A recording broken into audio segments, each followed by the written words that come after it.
1 Chronicles Chapter 19.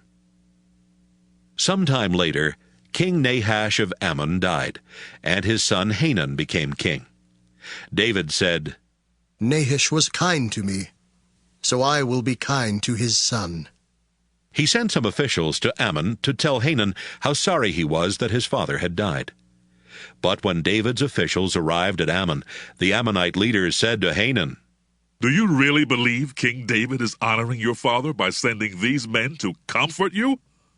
He probably sent them to spy on our country so he can come and destroy it." Hanun arrested David's officials and had their beards shaved off and their robes cut off just below the waist, and then he sent them away. They were terribly ashamed. When David found out what had happened to his officials, he sent a message that told them, Stay in Jericho until your beards grow back. Then you can come home. The Ammonites realized they had made David furious. So they paid over 30 tons of silver to hire chariot troops from Mesopotamia and from the Syrian kingdoms of Maacah and Zobah. 32,000 troops, as well as the king of Maacah and his army, came and camped near Medeba. The Ammonite troops also left their towns and came to prepare for battle. David heard what was happening, and he sent out Joab with his army. The Ammonite troops marched to the entrance of the city and prepared for battle, while the Syrian troops took their positions in the open fields. Joab saw that the enemy troops were lined up on both sides of him.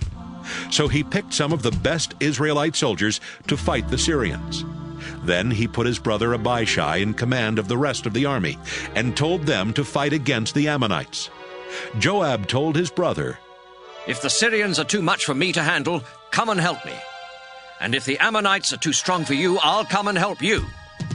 Be brave and fight hard to protect our people and the towns of our Lord God. I pray he will do whatever pleases him. Joab and his soldiers attacked the Syrians, and the Syrians ran from them. When the Ammonite troops saw that the Syrians had run away, they ran from Abishai's soldiers and went back into their own city. Joab then returned to Jerusalem.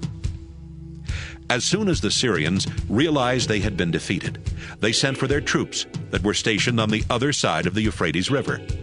Shophak, the commander of Hadadezer's army, led these troops to Ammon. David found out what the Syrians were doing, and he brought Israel's entire army together. They crossed the Jordan River, and he commanded them to take their positions facing the Syrian troops. Soon after the fighting began, the Syrians ran from Israel.